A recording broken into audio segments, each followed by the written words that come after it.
എല്ലാ വിദ്യാർത്ഥികൾക്കും പുതിയൊരു വീഡിയോയിലേക്ക് സ്വാഗതം. ഈ വർഷത്തെ +1 +2 പരീക്ഷകൾ അവസാനിച്ചു കഴിഞ്ഞു.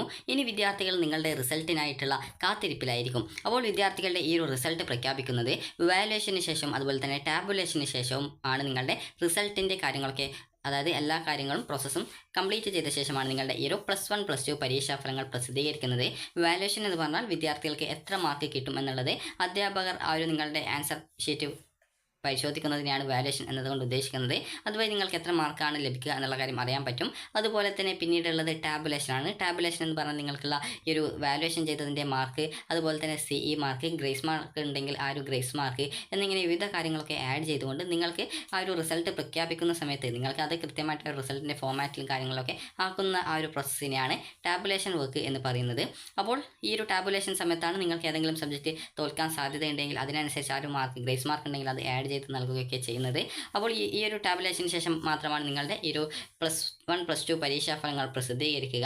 ആദ്യം +2 പരീക്ഷാ ഫലങ്ങളായിരിക്കും, പിന്നീട് കുറച്ച് ദിവസം കഴിഞ്ഞ ശേഷം +1ൻ്റെ പരീക്ഷാ ഫലങ്ങളും പ്രസിദ്ധീകരിക്കും. ഇത്തവണ ഏകദേശം അടുത്തടുത്ത് ദിവസങ്ങളായിട്ടാണ് ഈ ഒരു +1 +2 പരീക്ഷാ ഫലങ്ങൾ പ്രസിദ്ധീകരിക്കാനുള്ള സാധ്യത. കാരണം +1 ഇംപ്രൂവ്മെൻറ്റ് എഴുതിയ വിദ്യാർത്ഥികളുടെയും ഈ ഒരു റിസൾട്ട് അവർക്ക് ഒരു പ്രധാനപ്പെട്ട കാര്യം ആയതുകൊണ്ട് തന്നെ അത് ഒരുമിച്ച് പ്രസിദ്ധീകരിക്കാനാണ് പ്രത്യേകിച്ച് സാധ്യത കാണുന്നത്.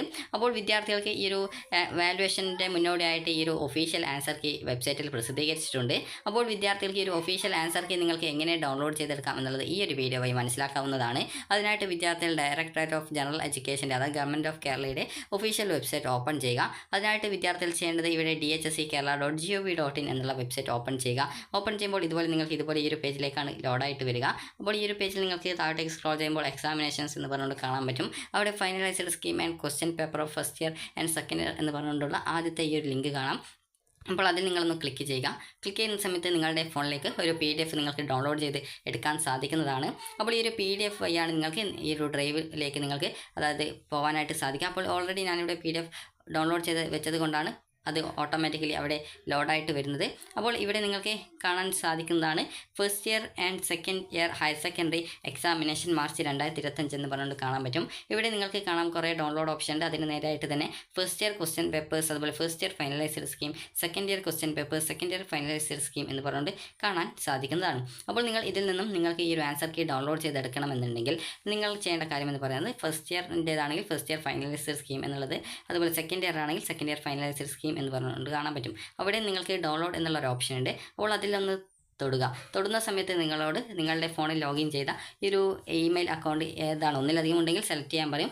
ഒറ്റൊന്ന് മാത്രമേ ഉള്ളൂവെങ്കിൽ അത് സെലക്ട് ചെയ്യേണ്ടതില്ല. ഓട്ടോമാറ്റിക്കലി അതിലേക്ക് റീഡയറക്റ്റ് ആയിട്ട് നിങ്ങളുടെ ആ ഒരു ഡ്രൈവിലേക്ക് ഓപ്പൺ ചെയ്യുന്നതായിരിക്കും. അതിനുശേഷം നിങ്ങൾക്ക് ഇതിൽ അപ്ലോഡ് ചെയ്തിട്ടുണ്ടായിരുന്നു, അതായത് നിലവിൽ ക്വസ്റ്റ്യൻ പേപ്പർ അപ്ലോഡ് ചെയ്തിട്ടില്ല, അതുകൊണ്ട് അത് നിങ്ങൾക്ക് അവിടെ empty എന്നൊക്കെ പറഞ്ഞാണ് കാണാൻ പറ്റുക. അതുപോലെ ഫൈനലൈസ്ഡ് സ്കീമിൽ വിവിധ സബ്ജക്റ്റുകളുടേത് അപ്ലോഡ് ചെയ്തിട്ടുണ്ട്, എന്നാൽ എല്ലാ സബ്ജക്റ്റുകളുടെയും ആ ഒരു ആൻസർ കീ അതിൽ വന്നിട്ടില്ല. അപ്പോൾ നിങ്ങൾക്ക് ആവശ്യമായിട്ടുള്ള നിങ്ങൾക്ക് വേണ്ട സബ്ജക്റ്റിൻ്റെ ആൻസർ കീ വന്നിട്ടുണ്ടോ എന്ന് പരിശോധിച്ച് നിങ്ങൾക്കത് ഡൗൺലോഡ് ചെയ്ത് എടുക്കാവുന്നതാണ്. അപ്പോൾ ഇതിൽ ക്ലിക്ക് ചെയ്ത് നിങ്ങൾക്ക് പിന്നീട് നിങ്ങളുടെ ആ ഒരു ഡ്രൈവ് നിങ്ങൾ സെലക്ട് ചെയ്യുകയോ അല്ലെങ്കിൽ ഓട്ടോമാറ്റിക്കലി അതിലേക്ക് പോവുകയോ ചെയ്ത ശേഷം നിങ്ങൾക്ക് ഏത് സബ്ജക്റ്റിൻ്റെ ആ ഒരു ആൻസർ കീ ആണ് വേണ്ടത് അതിൻ്റെ ആ ഒരു PDF എന്നുള്ള ആ ഒരു പേരിൻ്റെ ഭാഗത്ത് ക്ലിക്ക് ചെയ്യുന്ന സമയത്ത് അത് ഓട്ടോമാറ്റിക്കലി ഓപ്പൺ ആയിട്ട് വരികയും നിങ്ങളുടെ ഫോണിലേക്ക് നിങ്ങൾക്ക് അത് ഡൗൺലോഡ് ചെയ്ത് എടുക്കാവുന്നതുമാണ്. അങ്ങനെ ഓപ്പൺ ചെയ്ത് കഴിഞ്ഞാൽ നിങ്ങൾക്ക് അതിന് മുകളിലായിട്ട് ഡ്രൈവിലാണ് ഓപ്പൺ ചെയ്യുന്നത്, അതുകൊണ്ട് തന്നെ സൈഡിലായിട്ട് നിങ്ങൾക്ക് 3 ഡോട്ട്സ് കാണാൻ പറ്റും മുകളിലായിട്ട്. അപ്പോൾ അതിൽ ക്ലിക്ക് ചെയ്ത് താഴോട്ടേക്ക് സ്ക്രോൾ ചെയ്യുമ്പോൾ ഡൗൺലോഡ് ഓപ്ഷൻ കാണാം. അതിൽ ക്ലിക്ക് ചെയ്ത് ഡൗൺലോഡ് ആയി കഴിഞ്ഞാൽ നിങ്ങളുടെ ഫോണിലേക്ക് അത് ഡൗൺലോഡ് ആയിട്ട് കിട്ടുന്നതാണ്. ഇനി ഈ ഒരു ആൻസർ കീ ഞാൻ ജസ്റ്റ് ഒരു ആൻസർ കീ നിങ്ങൾക്ക് കാണിച്ചു തരാം. അപ്പോൾ നിങ്ങൾക്ക് ഇതുപോലെ കാണാൻ സാധിക്കും. ഇത് കമ്പ്യൂട്ടർ സയൻസിൻ്റെ +1ൻ്റേതാണ്. അപ്പോൾ ഇവിടെ നിങ്ങൾക്ക് ഓരോ ക്വസ്റ്റ്യൻ്റെ ആ ഒരു നമ്പർ കൊടുത്തിട്ടുണ്ട്. അപ്പോൾ അതിനനുസരിച്ച് ഏതാണ് ആൻസർ എന്നുള്ള കാര്യം കൃത്യമായിട്ട് കൊടുത്തിട്ടുണ്ട്. അപ്പോൾ ഇതിൽ നിങ്ങൾ ഏതെങ്കിലും അതായത് കൃത്യമായിട്ട് ആൻസർ ചെയ്യുകയാണെങ്കിൽ ഇതിനനുസരിച്ച് നിങ്ങൾക്ക് ഇതിന് കറസ്പോണ്ടിങ് ആയിട്ട് നൽകിയിട്ടുള്ള ആ ഒരു സ്കോർ നിങ്ങൾക്ക് കിട്ടുന്നതാണ്. അതുപോലെ ചില ക്വസ്റ്റ്യന് സബ് ക്വസ്റ്റ്യൻസും കാര്യങ്ങളൊക്കെ ഉള്ളതുകൊണ്ട് തന്നെ അവിടെ അതുപോലെ പോയിൻറ്റ്സും കാര്യങ്ങളൊക്കെ ഉള്ളതുകൊണ്ട് അതിനനുസരിച്ച് സ്കോർ വിഭജിച്ച് നൽകിയതായിട്ടും കാണാം. അതുപോലെ തന്നെ അതിൻ്റെ ടോട്ടൽ മാർക്ക് എത്രയാണ് എന്നുള്ളത് കൃത്യമായിട്ട് മെൻഷൻ ചെയ്തിട്ടുണ്ട്.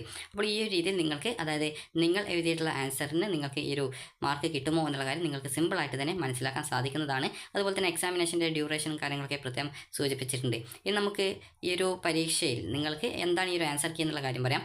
ആൻസർ കീ എന്ന് പറഞ്ഞാൽ ഈ ഒരു പേപ്പർ വാല്യുവേഷൻ ചെയ്യുന്ന സമയത്ത് നിങ്ങൾക്ക് ഈ ഒരു ആൻസർ കീയിൽ പറഞ്ഞ പ്രകാരമുള്ള പോയിൻറ്റ്സ് നിങ്ങളുടെ ഈ ഒരു ആൻസറിൽ ഉണ്ട് എങ്കിൽ നിങ്ങൾക്ക് ആ ഒരു പോയിന്റ്സ്, അതായത് ഇത്ര മാർക്ക് കിട്ടും. അതായത് ഇപ്പോൾ ഇവിടെ കാണാം ഒന്നാമത്തെ ക്വസ്റ്റിൻ്റെ ആൻസർ എന്ന് പറയുന്നത് ആൻഡ് ഗേറ്റ് ആണ്. അപ്പോൾ ആൻഡ് ഗേറ്റ് എന്നുള്ളത് നിങ്ങൾ എഴുതിയിട്ടുണ്ടെങ്കിൽ നിങ്ങൾക്ക് 1 മാർക്ക് അതിന് കിട്ടും.